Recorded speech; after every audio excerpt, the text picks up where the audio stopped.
Welcome to Zimmerman Podcast, episode 89. Today, I'm sitting down with Jessica Zweig, podcast host, author, CEO, and founder of Simply Be Agency. Jessica is a personal branding expert and one of the OG lifestyle bloggers who has transformed her relationship with herself, her money, and her business through the authentic work of simply being. Through our conversation, Jessica and I discovered we have more in common than just our initials. If you want to hear both of our raw and honest struggles and successes through the never ending work of loving who we are, both personally and professionally, this is the episode for you. The truth is, we all engage in a daily battle to know that regardless of what we check off our to-do list each day, the people we influence and impress, or the money we make, that we are enough, even when we are simply being who we were made to be. This is a special episode, you guys, and I hope you'll give it a listen. All right, you ready? Let's do it.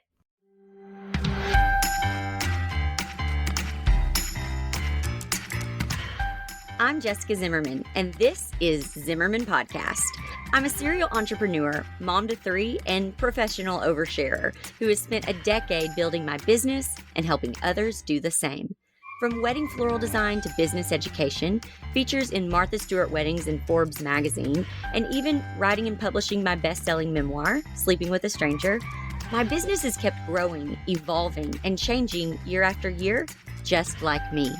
Because the best thing about building a strong business is the freedom it gives me to live a full life. And that's what Zimmerman Podcast is all about, sharing real, transparent, in-the-moment reflections about how to live a life, build a business, and lead a family through the good, the hard, and the messy. That's what we're doing each week, right here on Zimmerman Podcast. Welcome to the show.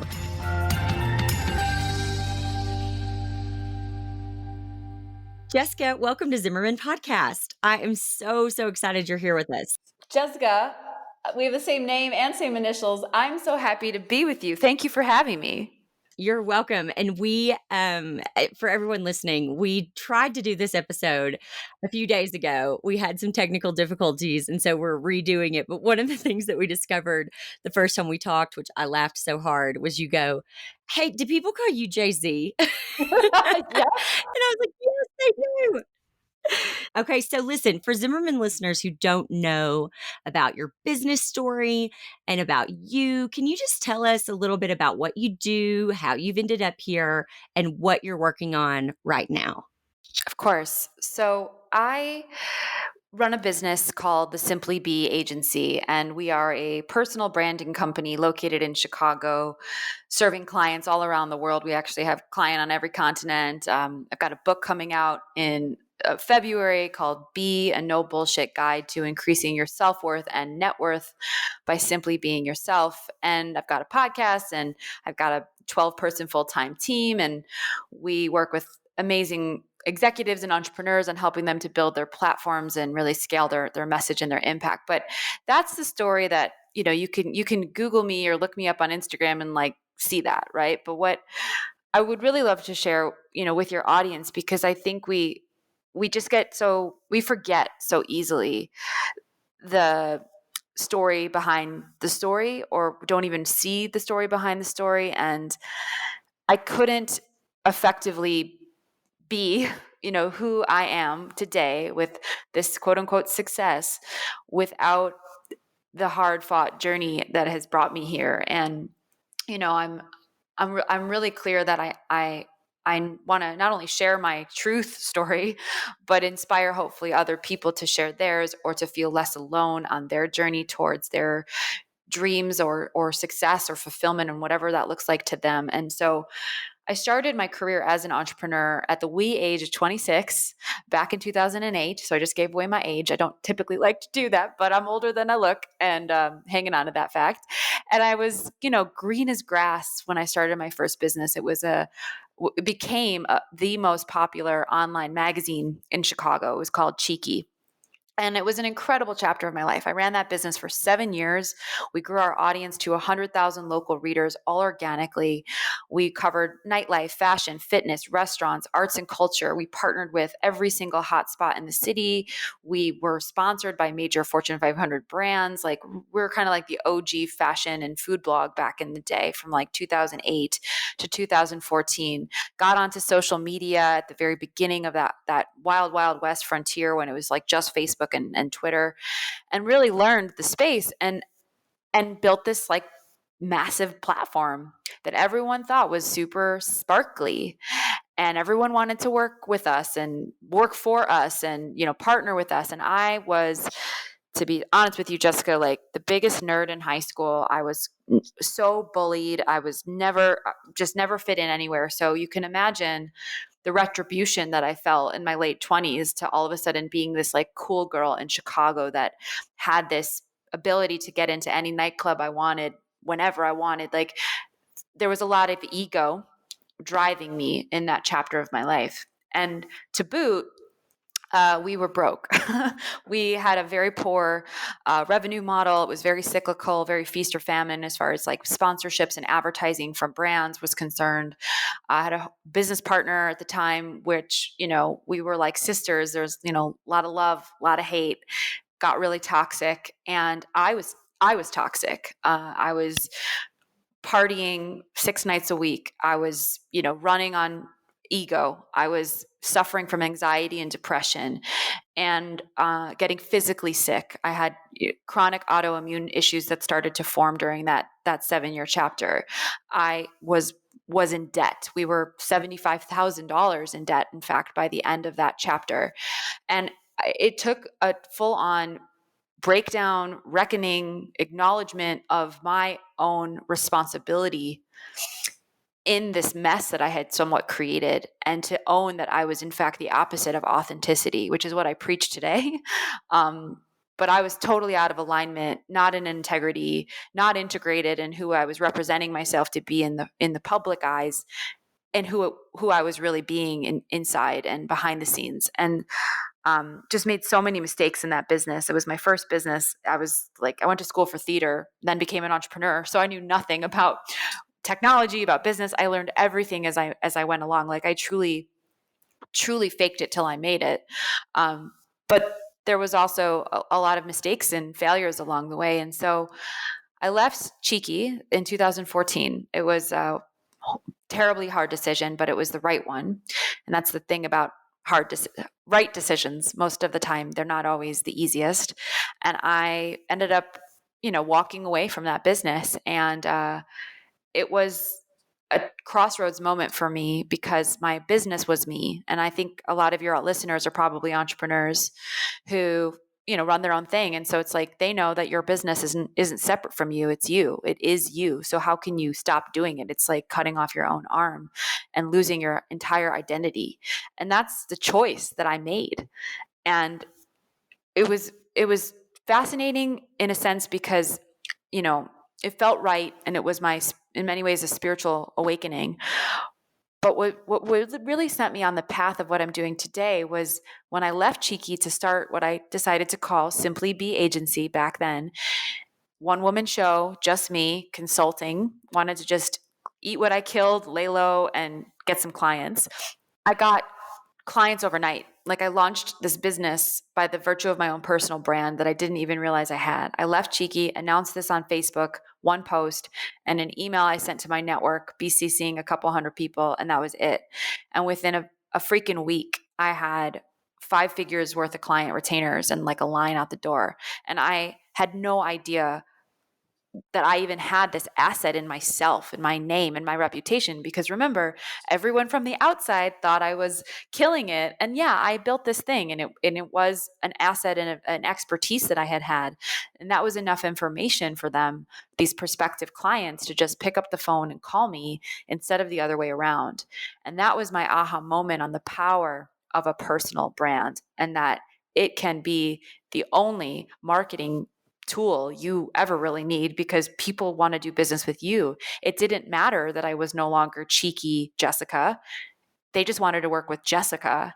And that blew my mind. So I decided to go deep on personal branding for myself and also for other people, and take the digital marketing expertise, you could call it at that stage, running this magazine, and apply it to people. And so this has really brought me, here, but I've made the commitment, and that stage of my life as I enter this new business, to tell the truth, to really own my story. I'm going to get emotional, and to not be afraid of what people think, and to come clean about my shadow. And that was really what I believe set me on this path of success, because I started to attract more of my right clients and team and community, because I was being honest. I was being myself. And that's, to me, the secret sauce, if you will, of like a really authentic brand. And I want to teach that to the world. I want people to really know how to do this work effectively but authentically, and that's what I teach in my business and my book that's about to come out. We are going to have so much to talk about. Thank you so much for just laying that out there and opening up. And we need more people like you, because I firmly believe that, especially as a female entrepreneur, listen, I'm all about us hustling and working hard. And I get it from a marketing standpoint on so many levels, that we have to kind of put out some of our best stuff. If I'm selling a program for $2,000, I can't really be like, well, I mean, I just, I'm going to help you. And you've got to be able to put some things out there and be like, this is what I've achieved and this is what I've done and this can help you. And I get that wholeheartedly. But I think that there comes a time, and this has happened even in my own business, even with this podcast. When I very first started doing this podcast, my introduction said something about a seven-figure business, Uh-huh. which, while that is true, that I had a year where I made seven figures, I was starting to feel like when I would hear the intro, I would go, I felt almost kind of sick. Like I had, like, Mm. is that misleading? It's a little misleading, because it almost comes across, even though it says seven-figure business, I think to some it might come across as if I've got $1 million in the bank, Yeah. which that's not the case. You know what I mean? Like it costs a lot of money to make a lot of money. Mm-hmm. And at the end of the day, when you take that difference, you know, sometimes it's not even, the difference isn't even as much as when, you spend a little to make a little. You know what I mean? I do. And I just had this change of heart where I was like, you know what? I'm not playing that game anymore. Like I don't ever want to play games whatsoever, and I don't need to say things like that to get people to listen to me. And so I changed the intro, and it's just much more like, hey, Mm. this is me, and we're going to talk about real life, and we're going to talk about real problems. And it just felt right. And I just say all that to say that I definitely think that, especially with social media and everything, that we live in a world where we perhaps might follow a lot of female entrepreneurs, and you might see that. And like I said, I believe some of it has its place. I do think a lot of it, we're not seeing the whole picture. And I think I applaud you in so many ways for just going, you know what? I just want to be 100% truthful. Mm-hmm. And I think that people are craving connection. And man, I would rather listen to someone who's so real and giving me the full story than giving me, the part of the story that looks shiny. Yes. I love this conversation. I think it's so important for your audience to know. There's there's a couple pieces to this, right? So I think at our core as human beings, just the way that we're wired, we have deep-seated yearnings to belong and to be loved, right? And so, of course, we want to present that part of ourselves to the world that is lovable, right? That would want to be wanted to be a part of someone else's tribe or to belong somewhere. But when we allow ourselves to open up our truth, which, in my book, in my very first chapter, is called Embrace Your Shit. And that is on purpose, because I wanted to write a personal branding book teaching people how to, share their stories, put themselves out there, build their businesses, but starting with their vulnerability. Because I don't care if you're the CEO of a 7-figure company or a 9-figure company, or you're the freaking janitor at the company of that CEO. We are all people. We are all human beings with dreams and fears and failures and triumphs and all of the mess that it is to be a human. And when we are willing to share that truth, in my view, 2 things happen. And by the way, our truth can include our light and our success as much as our shadow and our shit. 2 things happen when you do that super clearly. You repel people who are not with that vibe, that aren't at that frequency or don't get it, which is cool. You can't be liked by everyone, or you will be, like I often say, if you're everything to everyone, you're nothing to no one. So take a stand. And when you take a stand, you're going to become polarizing. And that's a beautiful thing, because you're going to repel. And the second thing is you're going to magnetize. You're going to attract more and more of the right people who get you, who get at that frequency, who see you for who you are because they see themselves in you. And to me, that's freeing as hell to think about, wow, if I am me fully and unapologetically and truly, with owning my success, like the fact that you have a 7-figure business, Jessica, is a freaking inspirational, but it's also not all butterflies and roses. And you say that, and both of those things about you are inspiring, both of them equally. And so when you own it, again, there's going to be people. I think last time we connected, you mentioned like a friend of yours from the past, like from 4th grade, who was like, yeah, I don't get you anymore, because you had reached a different level. You had up leveled, you had shifted, you had evolved. And there's such power in that.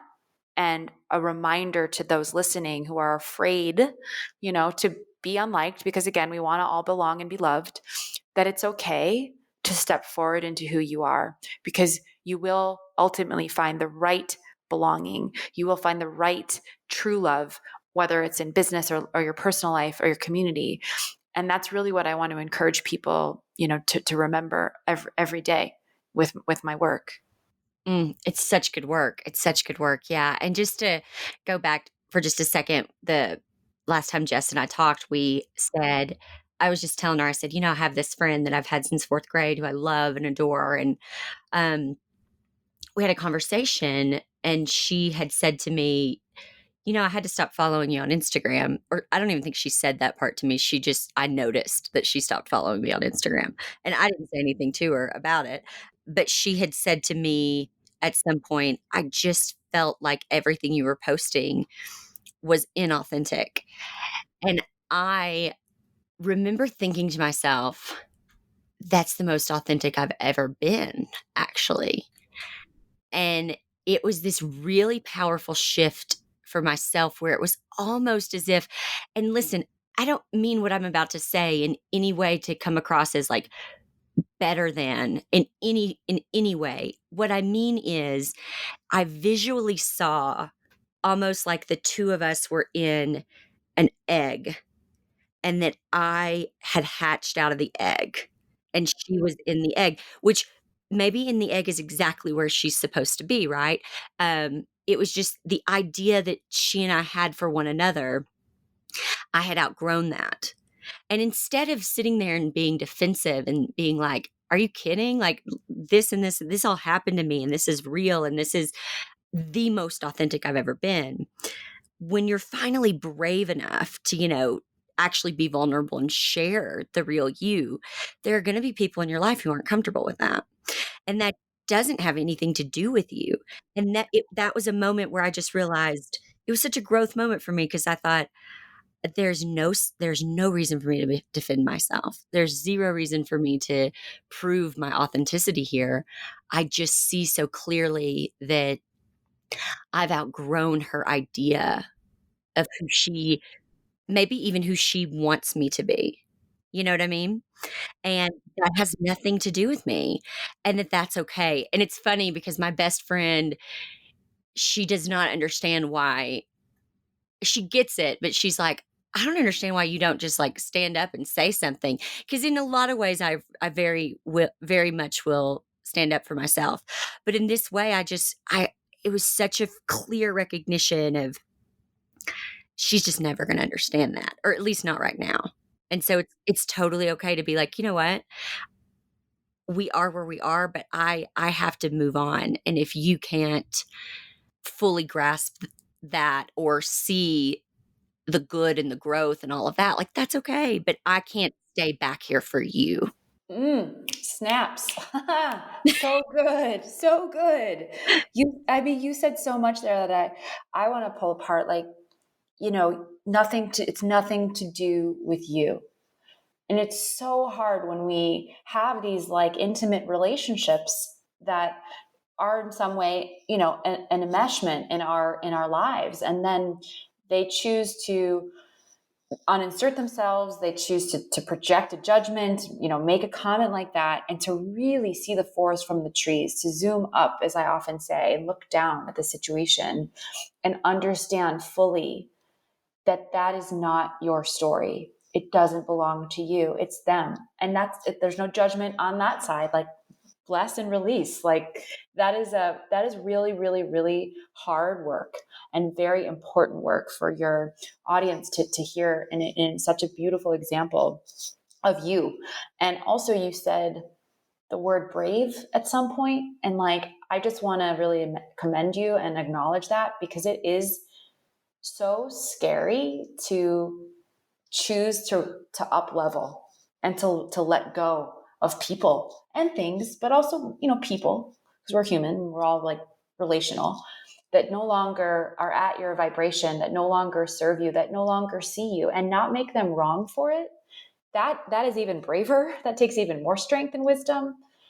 And yet it is such a necessary tool in the toolkit for you to grow and evolve as a person, as a spiritual being, as a professional woman, to really understand that that's par for the course. Like, the more you up level yourself, I say people are going to either vibe up or they're going to vibe out. And it doesn't make them bad. It just makes them them. And you stay focused on you. And to be frank, the more you go within, because I often say, like, building your personal brand isn't an outside job. A lot of marketers talk about like your Instagram and your website and all the sparkly branding and logos, which, yes, is important, and we can talk about that. That's the dressing. But the real work of being your brand is an inside job, is really, really going in, doing the deep hard work to know who you are and who you are not, and taking a stand and a position. And you've clearly done that. I mean, look at what you've created, Jessica Zimmerman. You're a brand, and you've got all of these amazing assets and artifacts of that choice. Not the work that you've done per se, which, yes, had lots to do with it, like the time you took to write your book, like the dedication to this podcast, like those are all the tactics. But in my view, the reason you're successful in doing this thing is because you made the choice in yourself that you could, and that it was you, and you gave yourself that permission. And that is the most, I think, inspiring part of watching women in the world like you, and a lot of women I follow and know as well, is that decision to really step forward into their truth, and to not say, I don't care what people think of me, in a negative or a confrontational way, but to really just, in the most loving way, in fact, say, I'm going to stop caring what people think of me so that I can be authentic to me. And I just think you've laid such a beautiful example in that. Thank you for saying that. I think that, it's interesting because I think that maybe there's someone listening who is going, "Man, like, what is that for me? Who am I? And what is my personal brand?"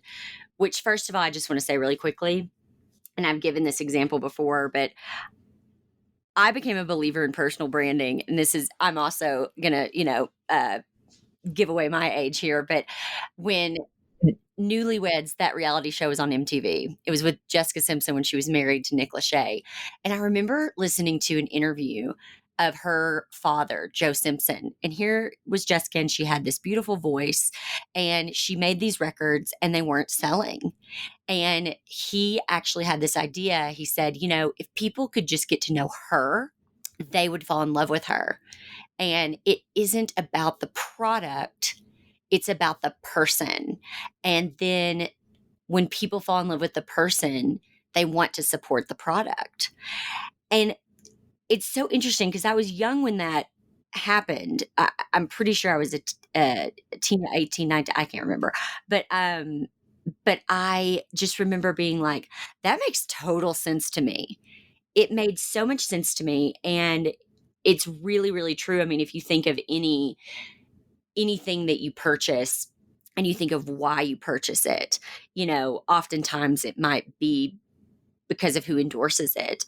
And I think that being able to put yourself out there, going back to the conversation of just, well, who am I and what do I do? And, I think the first thing that you really have to do is you have to eliminate the noise.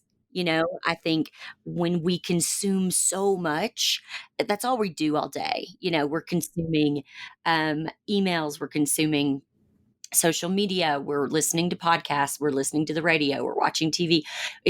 We're listening to music in the car. It's just consumption. I definitely think we have to have time where we're still and quiet to hear what it is that we're supposed to do. But I'm just going to give myself as an example. I remember when weddings just weren't feeling right anymore. And man, you talked about earlier how doing the right thing isn't easy. And it isn't. And we hear that, from the time we're a kid, people will tell us like the right decision isn't always the easy one. And it's so true. And I remember, man, I had the best year I had ever had with weddings. I had finally gotten to a place. I did 3 weddings and made over $500,000 on those weddings. And it was like, you're crazy to give this up. Like, you're crazy. But everything inside of me was like, this is no longer fun. This is no longer enjoyable. I think all the time about, how to create a new system or how to help people with this or whatever. And that is not, I think so many times we take the safe route. It's like, well, but I don't really know what that entails.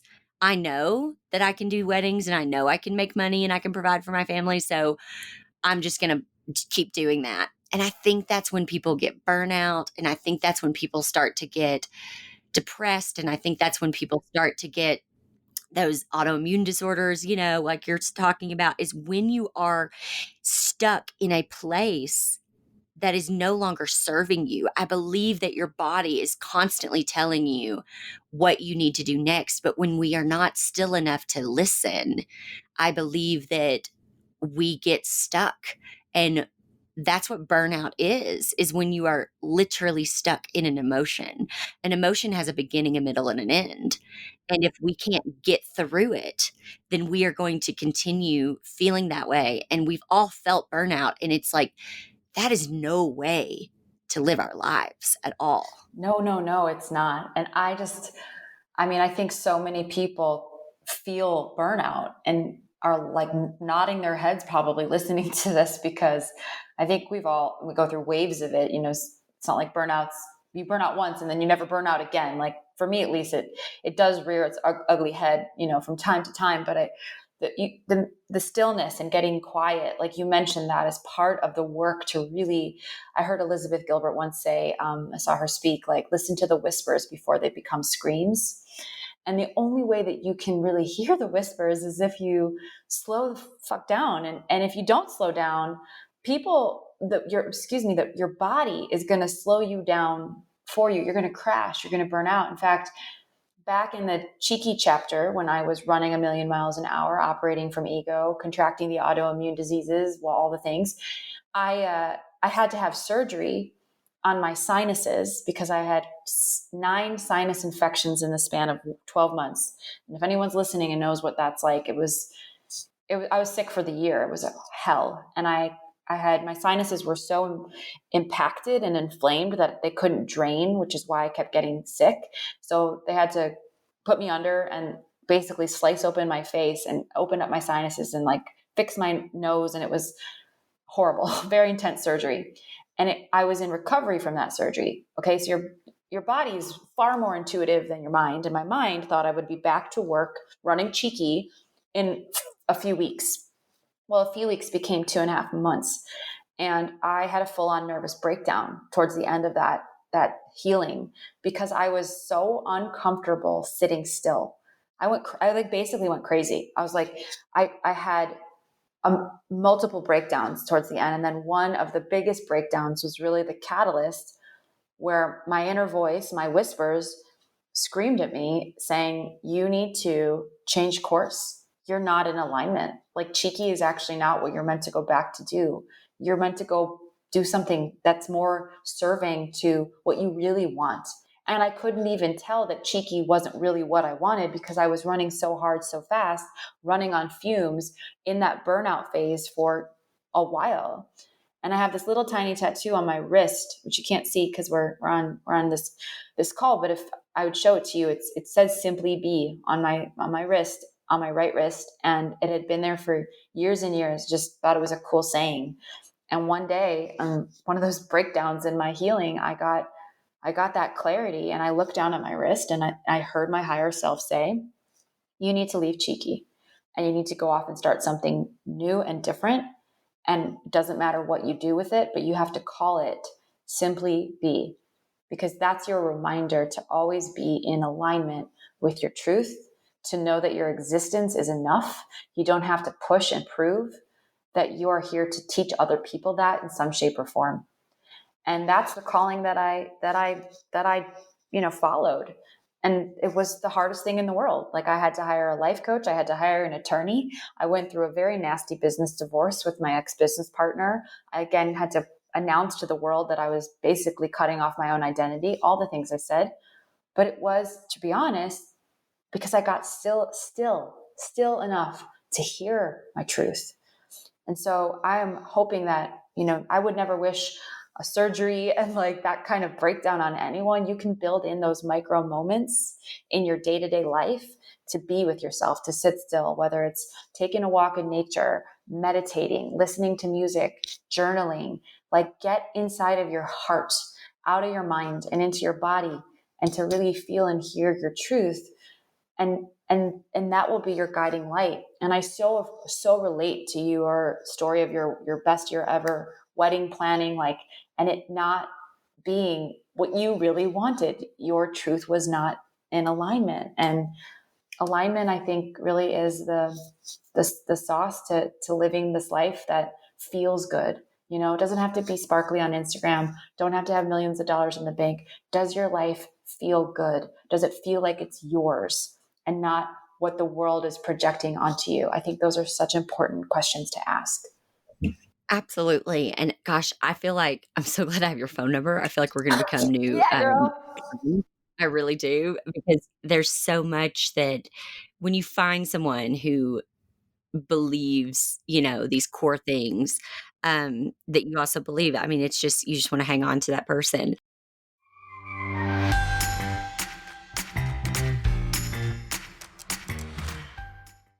Sleeping with a Stranger is officially available everywhere books are sold in hardcover, paperback, ebook, and audiobook. Since the book's launch, I've been amazed by how it's been received. From being named a bestseller by USA Today, The Wall Street Journal, Amazon, and Barnes & Noble, to incredibly personal and touching reviews from my amazing readers. It's been such a wild journey. Here's one of my favorite reviews. I got the book in the mail today and finished it before going to bed. It's not that it was an easy read, it's just that I could not put it down.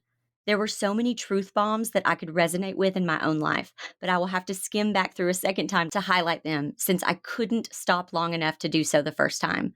I don't remember the last time, if ever, I have wanted to read an entire book in one day, but this one I did. I can't wait to share this story with you. To get your copy, go to jessicazimmerman.com today or wherever books are sold. And to make sure you get all my upcoming book tour updates, join the newsletter list now.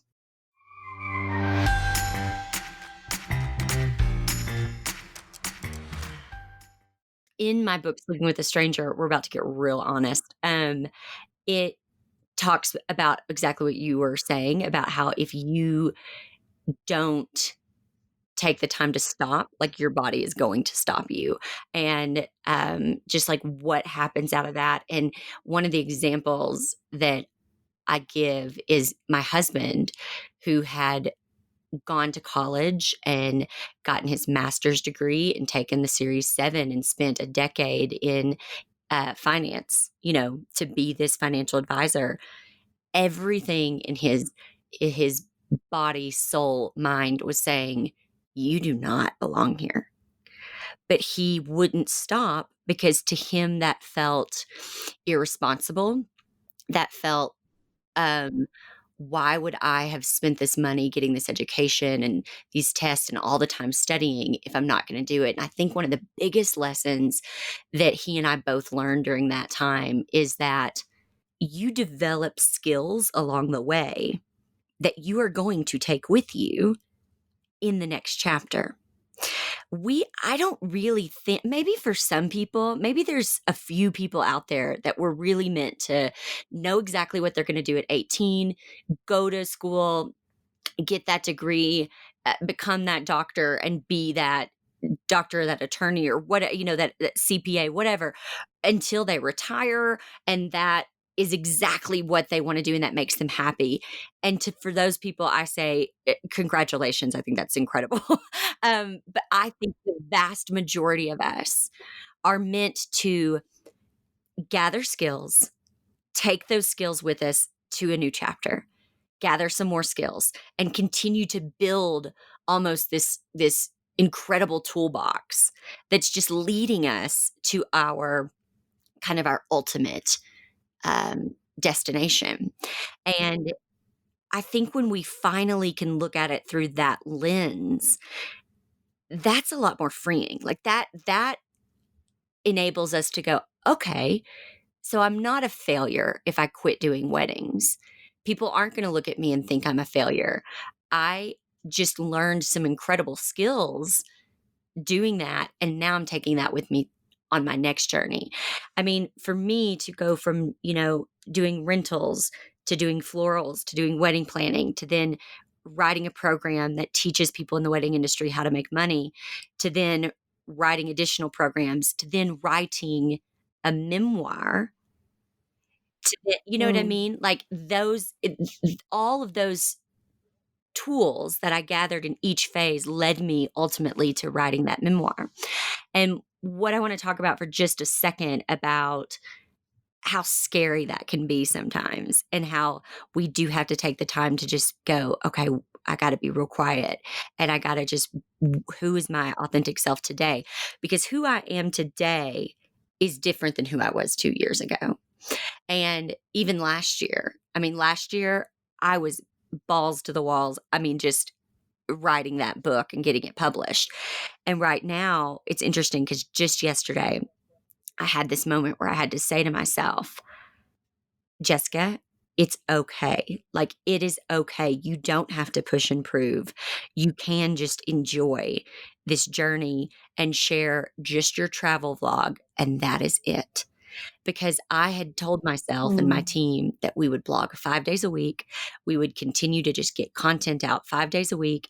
We would pin it because that's the only way this year that we're going to make money is if we continue to grow our audience and we sell the programs that are already existing. And I had this moment where this week I kind of broke down and I was like, I can't do all of that and enjoy this journey. And I just kept hearing the word over and over again in my mind go, just surrender. Just surrender.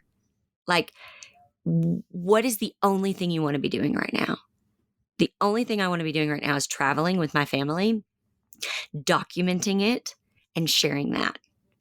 Okay, just do that. And that is scary. And that is, to go from, okay, so now we're going to go from sharing 5 days a week to maybe two. Like, is that okay? Am I going to still, grow this audience?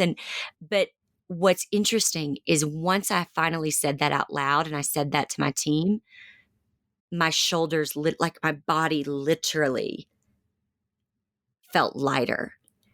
And that is a physical sign to me that my body knows better than my mind and that is what I'm supposed to do. Yeah. This just happened yesterday. Well, bravo, girl. That's huge. And I gotta say, I think my estimation is a you with that shift in your vibration and your surrender. You're actually going to expand more professionally, personally, financially, spiritually, because you're stepping not back in a sense of like a physical step back. You're stepping back internally with more sovereignty and with more confidence and groundedness that I believe can only really be the place that you must be in order to manifest, instead of push, push, push and go, go, go. And like, hey, look, I am a type A control freak and I am like a hustler. And my word for 2021 is flow.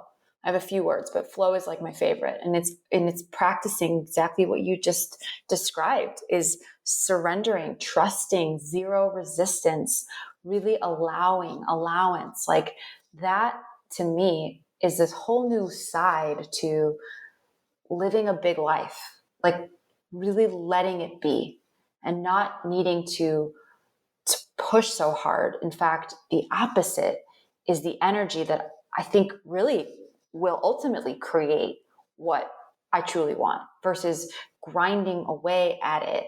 And that is a practice that I declared right at the beginning of the year. In fact, and I was one day into 2021, and I actually got some news that there was going to be a major shift in my staff, and um, I heard it in my higher self, because I do a lot of spiritual work. So now my higher self talks to me like all day, every day.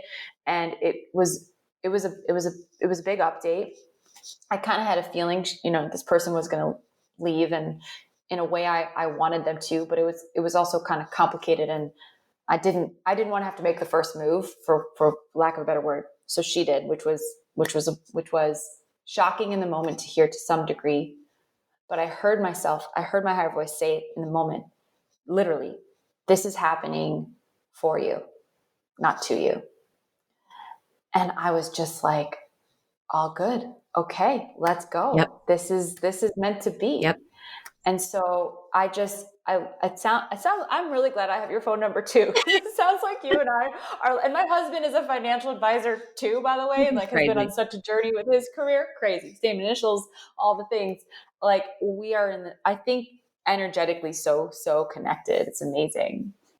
Yeah, I love everything that you were just saying, and I just for those of you who are listening, I want to just take a minute, because if you are in a place where you're like, "Oh my gosh, like I do feel that burnout. I do feel like I don't know who my authentic self is." And can we just talk for a second about how do we know when we are living in a place of ego? How do we know when we are living the opposite of authenticity? And how do you begin to take responsibility for the mess that you've created? Because where we that's I think one of the hardest, biggest first steps is to really recognize where I am today is 100% because I created this. I created exactly where I am today. I don't have anyone to blame except myself. And so, how do we take responsibility? How do we begin to I don't know if you've read the book The Beautiful No by Sherry Salata. You guys, I did a Mm-mm. podcast episode with her not too long ago. You got to go back and check it out. But that is all about, she was a producer for Oprah, like the producer, Wow. head Oh producer, yeah, I've heard of and her. about how Yeah. she finally had to say, "Okay, I'm done. Like I'm done. This doesn't feel right anymore." And how that's the hardest, that's the hardest no, but it's also the beautiful no, because it leads you to where you're supposed to be. How do we begin to go, how do I get out of this mess I created? And how do I start to live authentically? And how do I recognize that maybe I am living in a place of ego, and how do I get out of that? Mm. Oh my gosh, so good. So the ego isn't necessarily a bad, horrible thing, right? We need it. It's our sense of self. That's part of the human experience. But our ego, when we are coming from a unconscious place of wound, fear, hurt, we tend to overcompensate with our egos and operate from them to mask something that is not yet healed fully in us. And so I would say the first true step, to be frank, and like being your authentic self, being your brand, building that message, really, like I said, going within, and sometimes you need a bit of help. For me, some of the best money and time and resources I've ever spent is on therapy and coaches, and I've gone to retreats and masterminds that have really been transformational to really hold a mirror up to my own ego, to my own shadow. I don't know if you've ever heard of the drama triangle. Have you ever heard of the drama triangle? No, I've never heard of that. Okay, so the drama triangle consists of three archetypes. Think of it like the metaphor of Cinderella. Okay, the victim, Cinderella, the persecutor, the fairy, the evil stepmother, and the martyr, the fairy godmother. So the victim is like, woe is me, everything's happening to me, life sucks, it's everyone else's fault. That's the victim. The persecutor is, on the attack, really, really operating from ego, like is persecuting people from their own anger and their own fear and their own shit. The martyr, also from ego, I'm going to save everybody. Doesn't matter about me. I'm the good one. I'm the fairy godmother. I'm going to save the world and sacrifice myself on behalf of you. That's the martyr, right? And the drama triangle, when you empower yourself, when you step out of your ego, when you take claim and full responsibility, the word and the notion of responsibility was news to me up until a couple of years ago when I was operating from ego. It was like, holy crap, my whole life, the good, the bad, the ugly, is my responsibility. I am responsible for all of it. I created it. I certainly co-created it with people or totally created it myself, but I played a role. When you claim responsibility, you bust the triangle. You no longer fall into any of those archetypes. You are fully empowered. And that to me is like the real first step in living authentically and owning both your good and your bad, your shame and your glory, like all of it. And then once you come to a place where you can like own it and see yourself, and by the way, it's not a destination, that's a journey, that's a daily practice. And you can say to yourself, okay, how can I come from a place of service and love? How can I use my empowerment? How can I use my learnings and my responsibility to help other people?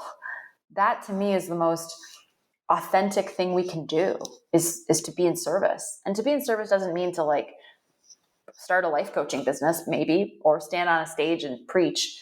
Being in service is just, how do you help people in your business? How do you use your unique gifts that belong to you and to you alone to help another human being on the planet in your own unique way? That's it. That's service. And when you are sort of navigating ego versus authenticity, check in with yourself. Am I playing a role of victim, persecutor, martyr here, or am I not? Am I coming from my heart? Does this feel loving? And is this in service? And once you've aligned to that place, at least I hope people then come from, that's your come from, right? When you start to build your message, when you start to build your platform, when you start to build your business and your Instagram content, like all of it, are you coming from that place? And that to me is the real work. It really requires, I believe, some mirrors, to really tell you the truth about yourself and lean into support. It's been instrumental, at least to me.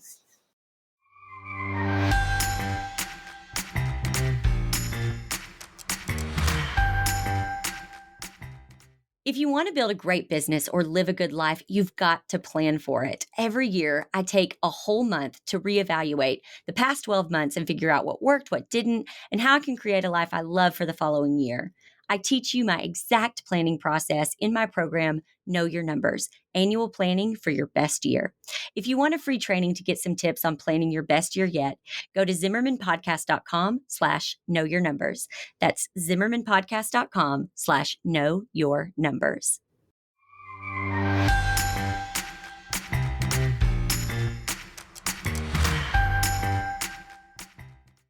What I was thinking when you were saying that is, again, the only thing I know how to do is to help share my own story within that. And maybe this will help someone listening to kind of start to recognize their own authenticity. Is for me, I remember when I stopped doing weddings, and I just remember thinking, ever since I can remember, because my sister died when I was little, I remember thinking, all I want is to be able to live the life that I want to live and be able to support my family to do so. And I never had a dream of becoming a wedding planner. I never had a dream of helping people with their weddings. And I remember when I was able to get to a point where I was only doing 3 weddings a year, I was like, but I've kind of done my dream because I'm not having to work all the time and I'm able to live my dream life, which at the time was just spending as much time with my family as possible. And then it became clear that I didn't like weddings just did not feel right. And then it was like, how do I help other people live their dream life? And that's where the programs came in. And then it was, okay, I really want to be honest and truthful about what's been going on with me. So that's where the book came in. And then even now, it's almost an example of, because I've thought, because we all do this. It's not like, well, I wake up and go, I know exactly what to do this year. I'm going to share my travel videos, and that's what I'm doing. That's not how it works. You question it and you go, do other people want to see this? Do I want people to see my whole family? Because it's really just kind of been me, and now I'm exposing them. Like, and then it's like, no, this totally aligns because I have been my whole life all about being able to support yourself financially, but being able to live your life and support and fund your dream life, whatever that is. And this is a visual example of that. And that's when and that even kind of clicked and aha'd with me yesterday when I was like, these other blogs that that I'm trying to crank out, that's not in line with what I want to share, how I want to serve. And I don't think of it that way when I wake up in the morning. I am serving people through sharing this travel video. Like, no, I don't think of it that way. But I do think maybe somebody will watch that who is stuck in a place that, man, they don't want to be in, and they will have the courage to go, you know what? I'm going to live my dream. Like, I'm going to take the first step. Because we are so visual these days and we need to have that. And then I want to have those memories for my family. So it's kind of a win-win. I don't know. I don't know if that any of that made sense or if that was helpful at all, but it just It totally was. okay, good. Yeah. I mean, what I want to take away from that, and what I think your audience can too, is like, I don't know, a lot of people feel like they need to be at a certain place of experience or success to teach and be that person to lead and be in service. And like, you and I are just like 2 relatively young women, like on the path, like trying to figure out ourselves. And we're brave enough to share it with other people and conscious enough to do it, I think, with responsibility, but that anyone can take a look at, women they admire in the world and say, like, that's me. I can be that for other women too. And I think there's such power in the true natural succession of your journey and how everything sort of unfolded and it built upon itself. And you got the call, like wedding wasn't your space anymore, and you moved into this new space and just took it one step at a time, but continued to stay authentic. Kind of back to what we said at the beginning of our call. I loved your analogy of the chick and the egg. Yeah. Like you hatched, like you Mhm. hatched. And that's a gorgeous thing. And then with it, you've created this platform to help other women. It's like, it's not that complicated, It's you not that know? complicated, but it also it's simple, but it's not easy, and it does take a shit ton of bravery and a bit of self-confidence, and like you said at the beginning, that is only really done, I mean, at least for me, with a lot of therapy and a lot of working on myself, and why do I feel the way I feel about things, um, and also, a firm belief that no matter what, I'm gonna be okay, and really fear is there, but not letting it control the decision, and because somebody hearing that might go, "Well, great for you. You had a voice that said, 'Stop doing weddings,' so you stopped." Everyone has a voice. You gotta be still enough to listen to it, and then you have to be confident enough in yourself to know that even if stepping away or trying something new even if that fails miserably, it's not really a failure. That you learned something that's gonna take you to the next level, and that is really scary and really hard for a lot of people to do, and I think that it all kinda starts with that inner work, like you were saying. It's not about the website and the Pinterest and Right. it's not, it is the inner work. It is not like somebody said, it's not like I had these super clear things that were like, "Okay, this year you will share this. Next year in 2019 you're gonna start writing a book. In 2020 you're gonna have your podcast. In 2021 you're gonna travel." I didn't know that. I didn't know that I was gonna be traveling this time last year. You know what I mean? Like, I had no Right. idea. No. You've gotta just really be in tune with yourself, and that is step 1. And then another thing that I really would love to just kind of hear your thoughts on, I really think at the end of the day, and I have to remind myself of this, and again, I had to do it yesterday. So it's actually probably good that we had our, Yeah, tech everything is divine, like I said. tech difficulties so that, we would have this stuff to talk about, but it's interesting because I think we all just want to know that we matter. And I think, Yes.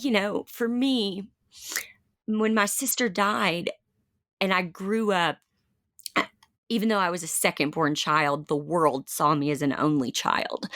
And I was told all the time that I was a spoiled little girl, even though I wasn't. Like, my dad worked 3 jobs at once, you know what I mean, to, like, provide for us, but there was just that stereotype that if I was an only child, I must be spoiled, or, because my mom didn't work, that I was gonna grow up and marry some man to take care of me and not work, and I think there's always been this part of me that has felt the need to prove that I am good on my own, that I can do this, and even to this day, and I battle with it to this day, um, and that's because we all want to matter, and sometimes what I do is I will hide myself, Jessica Zimmerman, behind my business. So if my business does well, if my business matters, then I must matter, you know? And Yes. I had this kind of, like I said, this little breakdown this week because my book, Sleeping with a Stranger, has been, and I've never shared this. I've never shared this before, but it has been considered for a couple of book clubs, great book clubs. But every month I just get like, it's still in the running. We're still considering it.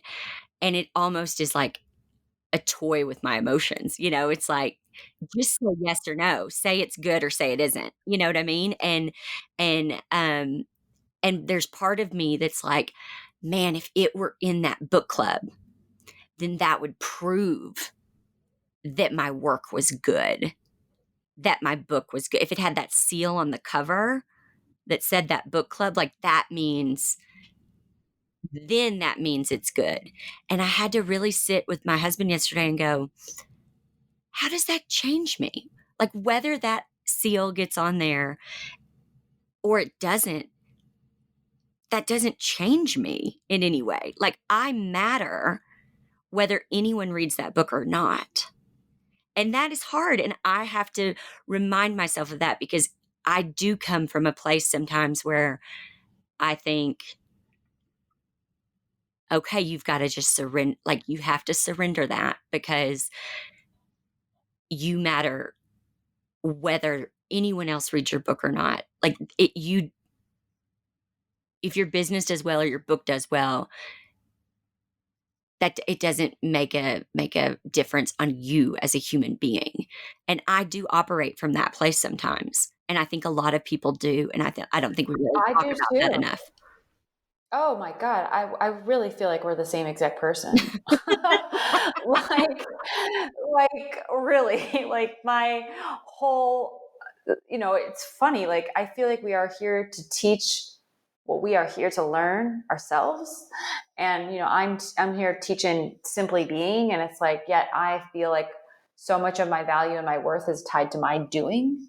And like if that's been a recurring pattern of, the business is my identity, and without the business, who am I and what's my value? And if I don't have this successful business that matters, do I matter? Like all of the things you're saying, it's like a constant journey. And I just love that you shared that and opened up about that, because I think every single person on the planet can relate to that. And it's really the hardest. I keep saying it's the inside job. It's the inner work that really, really allows the outer work to connect and to thrive. You've got to do that. You've got to get that honest with yourself. And so thank you for getting that honest, with me and on your show. I think that's such a powerful thing for your audience to hear. You're welcome. You're so welcome. Okay. I have a quick question. So you have a book coming out, Be a No Bullshit Guide to Increasing Your Self-Worth and Net Worth by Simply Being Yourself. I've written a program. It's called Know Your Numbers, and it's all about the intersection between figuring out your finances and funding your dream life. So I love that your book is about loving yourself and building wealth. I think people forget that those are connected. Like, how often do you see that? Why do you think they're connected? Why is wealth tangled up with worth? Well, it's really funny you ask that question, because the book has self-worth to net worth. And yet I don't really even talk about money in the book. It's somewhat of a misnomer. And I did that on purpose. Net worth it can mean revenue, dollars in your bank account for sure. But net worth is also freedom. It's abundance mindset. It's your level of joy. You know, the richness of your community. Like net worth is a feeling, and yet they're intrinsically linked. Net worth and self-worth. I say in my book, self-worth is the cause, net worth is the effect. So you have to have this sense that you are deserving, that you are truly deserving of Wait. That the is joy. good. Say it again.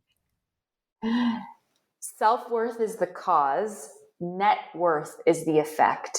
Oh, So you have to start with self-worth. Thank you. I hope that's like quoted somewhere on like a meme on Instagram a million times and I get credit for it because I wrote it. yes. But it's the truth.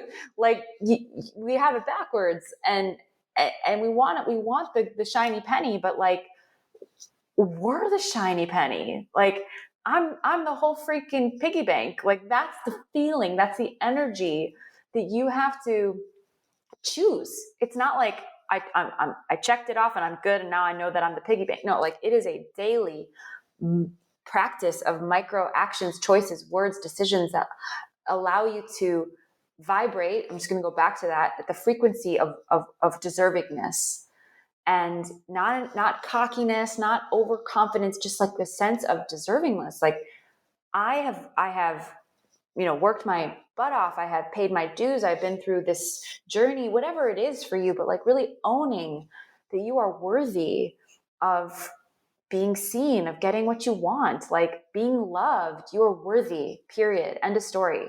You have to come to that decision first. And then only can you attract the rest of it, you know? Right. Oh, so true. So, so true. And do you think that, because I fully believe that especially women struggle with their desires, meaning that in their head, they might be going, man, I really would love to have, I don't know, it could be a house or a trip or, whatever it is. And then they feel guilty. Like, what I shouldn't want those things or whatever. And I think it's okay. Like it's okay to want more out of your life. And it doesn't always mean that it's a physical thing. I think sometimes what we actually are doing is when we say, if someone says, I wish I had this home, what they're really saying is, I wish I had a life where because what does that home represent? That home probably represents that you're financially stable, that you're okay, that you have a feeling behind that thing. And that's what I think we have to stop and do is, what's that feeling I'm chasing? And that's okay. Like it's okay to desire that feeling. It's okay to desire financial contentment. You know what I mean? Totally. Like money is just it's an energy. It's all it is. And Oh my gosh, it's say it it's again. money is energy. It's an energy in the world, and it's an exchange of energy. And money isn't the like true artifact of what makes you valuable in this world. Your claiming of your value is what makes you valuable in this world, and the money is a just simple reflection of that energy that you have embodied. And we feel like, I'll tell you a really quick story about money. Okay, so I was running my agency. I was the first, few months of my first year of my business, and I hired a sales coach. Kind of back to this idea of like hire people to help you when you can, and I was charging about $2,000 to $3,000 a month, right, in my retainer. And I was on this coaching call with her, and she said, "How much do you really want to charge?" And I said, "Well, honestly, I don't know. I think like it would be great to do 7,500 a month." And I literally said those numbers and I almost barfed. Like I almost like choked up barf in my mouth because it was so scary to like say it out loud. Like that's how intimidated I was by my own power and success and earning. And she was like, "Take that number, put it on a post-it note, stick it on your laptop, look at it every day." And I was like, "Okay." So I did. A couple weeks later, I'm on a sales call with a prospective client, and we were kind of negotiating with selling him, and he asked me, "So what do you charge? What's your retainer?" And I just said $7,500. It was looking at me. It was that sticky note. I literally just like got the balls and I said it. And he goes, "Cool, awesome. Let's do it. I'll send me a contract." And it was like in an instant, my not only did my market value raise on my business, like based on the sheer number, but my inherent sense of worth increased. My inherent sense of deservingness increased. And also the perception of my value increased. Like, think about it. Like, if someone's going to charge you $500 for a product or their time or a service versus 5,000, there's an insinuation of value. It's like, oh, I'm this is worth it because it's expensive, and Mhm. I as the client, I'm gonna show up with my back straight and invest and take this seriously too because I'm spending the money. And then you, as the service provider or whatever, the one charging that amount, you show up with a different energy, and the frequency, because money is energy, is equal. It's a match. But when you undersell yourself, when you undervalue yourself, and you work extra hard to prove yourself because you don't feel that deservingness, the energetics are off, and those energetics will burn you out. Going back to what we said earlier, that's what happens. So self-worth to net worth is really the journey that I take people through in my book in a multitude of ways. Oh, that's so good. Okay, everybody has to get the book. Can you tell us where and when we can get it? Yeah, you're so kind. It is called B-E, period. Simple, easy name to remember. And the subline is a no bullshit guide to increasing your self-worth and net worth by simply being yourself. And you can get it on Amazon, Barnes & Noble, Target, support your local bookstores, wherever you can find a book. Nationally, at least, it's sold right now, and it comes out February 16th. Ah, that's incredible. Congratulations. That's quite a feat. So congratulations. That's amazing. This has been such a great conversation. I can't thank you enough for being here and for sharing and for being so gracious and allowing me space to share. You've just been wonderful. This has been amazing. This is one of my favorite podcasts I've ever done. You're just was such a delicious conversation, so deep, so authentic. You're an amazing conversationalist, and I love you. Like I want to be your friend. You and I are like so similar. It's amazing. Thank you. Um, I feel the same way. I feel the exact same way. Okay, so I have a question that I like to end all the podcasts with, and so I'm gonna ask you. So I like to ask if you had Oprah's money, so like $1 billion, what is one selfish thing that you would do with it? Oh my gosh, I would well, can I answer that in two-part question? Because the second you started going there, I was like going where I want to give it away and how I want to like buy my parents a house and a bunch of stuff. But selfishly, I would build myself my dream home in Costa Rica because that's really where I want to end up and my favorite place in the world. And if I can have a second part answer to that, I would with $1 billion, I would invest in animal shelters across the world in low income, third world countries where dogs and cats are just on the streets, and take them all in and give them love and give them homes. That's really, really honestly what I would do. Oh, those are good answers. I like it. That's so good. Okay, so tell everybody where we can find you. You can find me at jessicazweig.com. You can find me at Jessica Zweig on Instagram. Check out my business, simplybeagency.com, and shoot me a message. I'm on all of the things: Facebook, Twitter, LinkedIn. You can't miss me. You need to find me. I'm easy to find. It's so good. I love it. Thank you again so much for being here. Oh my gosh, Jessica, thank you for having me and for making this possible and all of the tech glitches and reschedules. Like this was worth it. And I am so, so grateful that you brought me onto your show and have introduced me to your community. I do not take it lightly. And this was just a joy. Thank you. Well, I hope you were taking notes because I know I sure was. My conversation with Jessica was so helpful to me personally, and an unexpected time where I could share the feelings of inadequacy and I need to earn this attitude that I still struggle with, even after almost 10 years as a business owner. If you're right there with both Jessica and I hope you feel less alone and that you have the permission you need to value yourself even when you're simply being. Make sure you check out Jessica's book, Be, a no bullshit guide to increasing your self-worth and net worth by simply being yourself. I know I'll be reading it. Thanks for listening along today, Zimmerman Podcast family. I'll see you next time.